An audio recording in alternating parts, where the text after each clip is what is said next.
Nah, yang saya senang di Belitung itu begini. Kita datang 12 orang. Minum kopi. Makan lemper. Kopi, pisang goreng. Ini semua makan. Telur setengah matang. Wah, saya makan 2, 3. Wah, terus makan pisang. Udah parah nih. Hitung. Udah mau pulang. Hitung. Berapa? 70.000. Yang makan telur setengah matang banyak. Belum saya lemperannya 2. Enak lagi. Enak saya dikatakan. Ya. Rotinya ada kue lapisnya enak. Teh semua enak. Ada yang foto-foto di sana karena ini warung kopi Laskar Perangi. Udah makan udah sampai udah senang semua. Berapa? 70.000. Saya bayar 200.000. Saya yang bayar. Nih, semua udah hitung-hitung. Mau dikembaliin sama si ibu tuh. Udah, nggak usah kembali. Oh, terima kasih, saya pegang terus. Kok sini, si engkoknya. Nih, buat engkok yang punyanya. Makanya kita kalau mau pulang, wah keluar engkoknya. Wah, datang lagi ya. Oh, udah 200 deh apa? Datang lagi ya. Lagi datang ya. Itu gaji, itu hak dia. Nih, yang 70.000 itu hak makanan yang dibayar kopi itu. Yang saya kasih 130.000 itu anugerah. Itu berkat. Yang 70.000 itu harga makanan. Yang 130.000 itu berkat tip buat dia. Karena dia baik.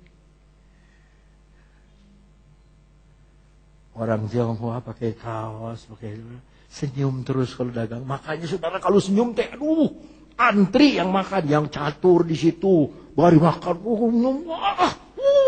ngegimong, dan murah.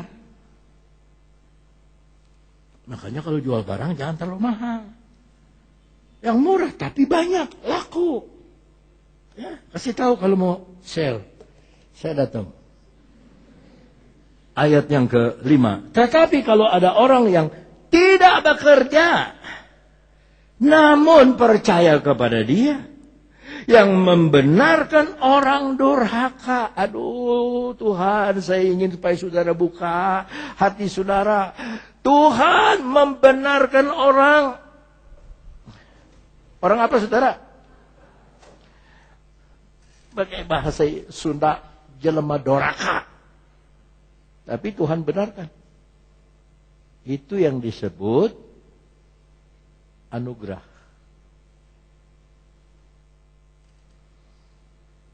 Jangan karena begitu terus orang doraka dibenarkan ku Tuhan, orang doraka terus ya. Orang jahat terus gitu. Orang nodong terus mun sekolah. Gelut terus nipuan batur. Dan Tuhan mah membenarkan orang doraka. Bukan. Setelah kita dibenarkan, tidak durhaka lagi. Boleh saya duduk? Siapa berani bilang nggak boleh? Bilang begini, ayatnya yang ke-6. Seperti juga, ayat ke-5b, imannya diperhitungkan menjadi kebenaran. Ayat 6. Seperti juga Daud menyebut berbahagia orang yang dibenarkan Allah, bukan berdasarkan perbuatannya. Kudu ciak-cai. Ya.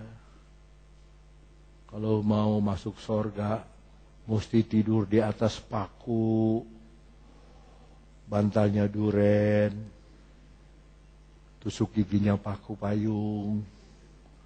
Tidak, harus menderita, ditusuk-tusuk, lidah dipotong. Ini daging seperti di Singapura. No. Perbuatanmu tidak bikin Tuhan tergerak. Ayat ke-7, berbahagialah orang yang diampuni pelanggarannya, dan yang ditutupi dosa-dosanya. Berbahagialah manusia yang kesalahannya sama-sama tidak diperhitungkan Tuhan kepadanya. Karena apa? Ini akar Tuhan tuh akar yang baik, ngampuni, menolong. Udahlah, swa aja, nggak usah dihitung. Sudah. Belajar coba kayak Tuhan. Belajar kayak Yesus. Segala teh disederhanakan. Urusan besar dibikin kecil. Urusan kecil mah lupain. Jangan kayak tukang martabak telur. Segede kieu tah. Plek. Digedean plek. Rubak. Plek. Dibumbuan. Kayak uyah. Ditutup, digoreng. Dihidangkan lagi. Jangan. Lupakan. Karena akarnya udah akar batu. Maka keluarnya batu. Puji Tuhan. Ayat ke-9. Ini yang bikin saya jadi semangat. Ya, nggak hitung-hitung lagi. Adakah ucapan bahagia ini hanya berlaku bagi orang bersunat saja atau juga bagi orang tak bersunat? Sebab telah kami katakan bahwa kepada Abraham iman diperhitungkan sebagai kebenaran. Dalam keadaan manakah hal itu diperhitungkan? Sebelum atau sesudah ia disunat? Bukan sesudah disunat, tetapi sebelumnya. Heran ya. Justru Abraham dibenarkan karena iman tuh sebelum dia disunat. Supaya apa? Ayat 11. Dan tanda sunat itu diterimanya sebagai meterai kebenaran berdasarkan iman yang ditunjukkannya sebelum ia bersunat. Demikianlah ia dapat menjadi bapa semua orang percaya yang tak bersunat supaya kebenaran diperhitungkan kepada mereka. Ada haleluya? Makanya kita orang Kristen tidak lagi disunat. Karena ayat ini. Om, saya udah disunat. Enggak, saya enggak disunat mah. Enggak, udah disunat nih dulu lagi kecil ya, sudah. Yang sudah disunat mah sudah. Tapi yang belum disunat, bagaimana? Nggak perlu. Satu lagi, Galatia pasalnya yang kelima. Galatia pasalnya yang kelima. Ayatnya yang ke-6. Baca sama-sama. 2, 3. Sebab bagi orang-orang yang ada di dalam Kristus Yesus, hal bersunat atau tidak bersunat tidak punya sesuatu arti. Hanya iman yang bekerja oleh, nah ini. Tidak usah disunat. Tidak ada artinya. Boleh saya tambah satu lagi? Kolose 2. Aduh, haleluya. Kolose pasal 2. Ayat 11. Dalam Dia kamu telah. Nah, kalau sekarang saya tanya saudara, sudah disunat atau belum? Sudah. Ya. Kalau ditanya daging, sudah disunat belum? Enggak, saya enggak disunat. Tapi kalau ditanya orang, kamu sudah disunat belum? Sudah. Iraha di dalam Kristus. Waktu saya percaya, saya sudah disunat. Nah, ini sunat yang benar. Kamu telah disunat bukan dengan sunat yang dilakukan oleh manusia, tetapi dengan sunat Kristus yang terdiri dari penanggalan akan tubuh yang berdosa. Karena dengan Dia kamu dikuburkan dalam baptisan, dan di dalam kamu turut dibangkitkan juga oleh kepercayaanmu kepada kerja kuasa Allah yang telah membangkitkan Dia dari orang mati. Kamu juga meskipun dulu mati oleh pelanggaranmu dan oleh karena tidak disunat secara lahir, telah dihidupkan Allah bersama-sama dengan Dia sesudah Ia mengampuni segala pelanggaran kita. Itu saudara sudah disunat oleh Kristus.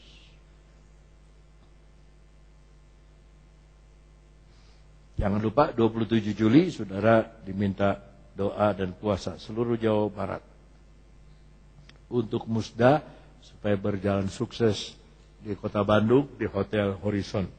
Tanggal 30, tanggal 31, Senin Selasa itu musyawarah daerah supaya berjalan baik dan berhasil baik.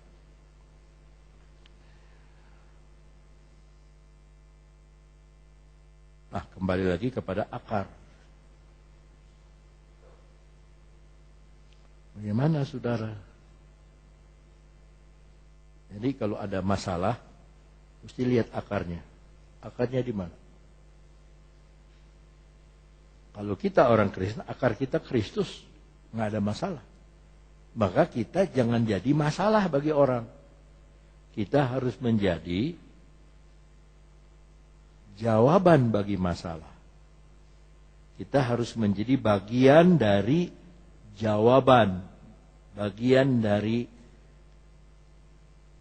jawaban. Bukan bagian dari masalah.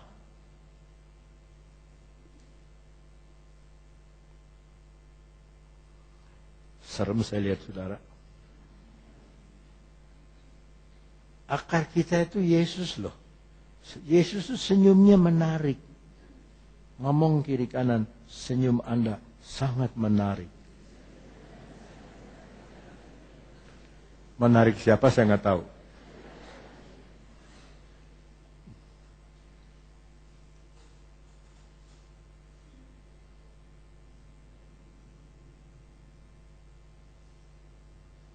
Kristus jawaban. Amin. Jadi dia itu selalu jadi jawaban.